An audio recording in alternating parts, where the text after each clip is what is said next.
మంగళం భద్రాచల నివాసాయ భద్రాయ పరమాత్మనే జానకీ ప్రాణనాథాయ రామచంద్రాయ మంగళం మంగళాశాసనపరైర్మదాచార్య పురోగమైః సర్వైశ్చ పూర్వైరాచార్యైః సత్కృతాయాస్తు మంగళం.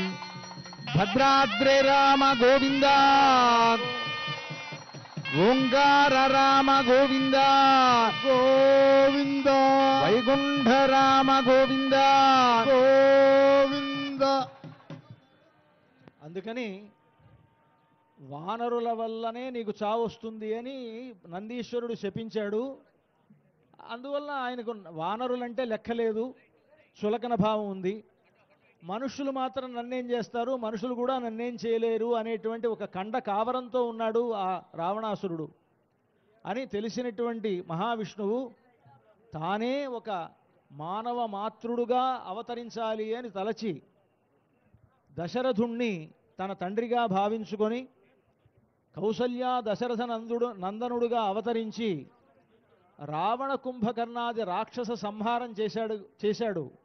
అలా చేసినందువలన దేవతలంతా కూడా సుఖపడ్డారు. అందుకని రామరాజ్యంలో 3 లోకాల్లో ఉండేవాళ్ళంతా సుఖపడ్డారు అనంటే రావణ కుంభకర్ణాది రాక్షస సంహారం వలన దేవతలంతా సుఖంగా ఉన్నారు. మానవులంతా ఆయన పరిపాలనలో భూలోకంలో ఉండేవాళ్ళంతా సుఖంగా ఉన్నారు. 14 లోకాల్లో ఉండేటువంటి వాళ్ళందరూ కూడా సుఖించారు రామరాజ్యంలో. కనుక అలాంటి రాజ్యం మనకు కావాలి అని మన యొక్క భావన.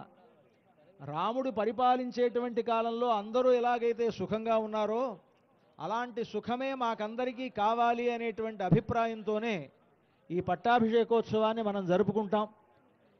ఈ రామచంద్రమూర్తికి మనం పట్టాభిషేకం చేస్తే కలిగేటువంటి ఫలితం లోకక్షేమం అనుకున్నాం కదా. ఆ లోకక్షేమం ఎలాగా అంటే రాముని వంటి బుద్ధి మనల్ని పరిపాలించేటువంటి పరిపాలకులకు ఏర్పడుతుంది. రాముని యొక్క శక్తి ఎలాంటిది అనంటే సూర్యమండల మధ్యవర్తిగా ఉండి సూర్యుడికి కూడా గొప్ప తేజస్సును కలగజేసేటువంటి వాడు రామచంద్రమూర్తి. ఆ సూర్య తేజస్సే మన యొక్క బుద్ధులన్నింటినీ కూడా ప్రేరేపిస్తుంది. కనుక అలాంటి ఒక శక్తి కలిగినటువంటి రామచంద్రమూర్తికి పట్టాభిషేకం జరిపితే రాముని యొక్క తేజస్సు వల్ల లోకంలో ఉండేటువంటి వారందరి బుద్ధి చక్కగా పనిచేస్తుంది, పరిపాలకుల యొక్క బుద్ధి పనిచేస్తుంది. అందువల్ల మనమంతా కూడా సుఖంగా ఉంటాం. కనుక ఈ రామరాజ్యాన్ని కోరుతూ చేసేటువంటి పట్టాభిషేకం అటువంటి లోకోత్తరమైనటువంటి ఉత్సవం ఇది. ఆ పట్టాభిషేకోత్సవానికి కావలసినటువంటి ఏర్పాట్లని కూడా మనం చేసుకున్నాం. ఎదురుగా మనకు ఇక్కడ ఒక మండపాన్ని ఏర్పాటు చేశారు. కళ్యాణ మండపంలో స్వామివారు పట్టాభిషిక్తులయ్యేటువంటి రాముడు సింహాసనం మీద వేంచేసి ఉన్నాడు. ఆయన ఎదురుగా ఆంజనేయ స్వామి మరొక పీఠం మీద ఆయన కూర్చొని ఉన్నారు. ఆ కళ్యాణ మండపం ఎదురుగా ఒక పీఠాన్ని ఏర్పాటు చేసుకొని ఆ పీఠంలో 3 మండలాలను మనం తయారు చేసుకున్నాం. ప్రధానమైనటువంటి మధ్య మండలంలో కలశాలు ఏర్పాటు చేశారు. ఆ కలశాల్లో నదీ జలాలు, సముద్ర జలాలు ఇవన్నీ కూడా ఆవహింపబడతాయి.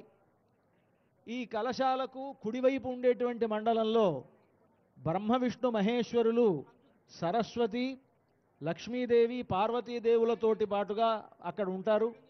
అష్టదిక్పాలకులంతా కూడా ఆ మండలంలో ఆవహింపబడి వారు పూజింపబడతారు. అలాగే ఈ కలశాలకు ఎడమవైపు నుండేటువంటి మండలంలో పాదుక దగ్గర నుంచి ప్రారంభించి ఈ పట్టాభిషేకంలో రాముల వారికి సమర్పించేటువంటి కిరీటం వరకు ఉండేటువంటి ఆభరణములు అవి ఇక్కడ ఏర్పాటు చేశారు. ఈ ఆభరణములలో పాదుకలలో ఒక దేవత, కిరీటమునందు ఒక దేవత, రాజదండంలో ఒక దేవత, ఆభరణాల్లో ఒక దేవత, ఇలాగా ఆయా దేవతలను ఇక్కడ ఆవాహన చేసి పూజ జరిపిన తర్వాత ఈ ఆభరణములన్నింటినీ కూడా పట్టాభిషేక సందర్భంగా స్వామివారికి అలంకరిస్తారు. ఆ తర్వాత ఈ జల ప్రోక్షణములు చేస్తారు. ఇదే పట్టాభిషేకం అంటే పట్టాభిషేకానికి పూర్వరంగంగా ఉండేటువంటి వాటినన్నింటినీ కూడా ఇక్కడ సిద్ధం చేసుకోవడం జరిగింది. వేదస్వస్తితోటి కార్యక్రమం ప్రారంభమవుతుంది. మమ ఆగ్నే వర్చో విహవేశ్వస్తు వయన్వేంద్రానాస్తనుబంభుషేమ మహ్యన్నమందా ప్రతిదశ్చదస్రస్త్వజాధ్యక్షేణ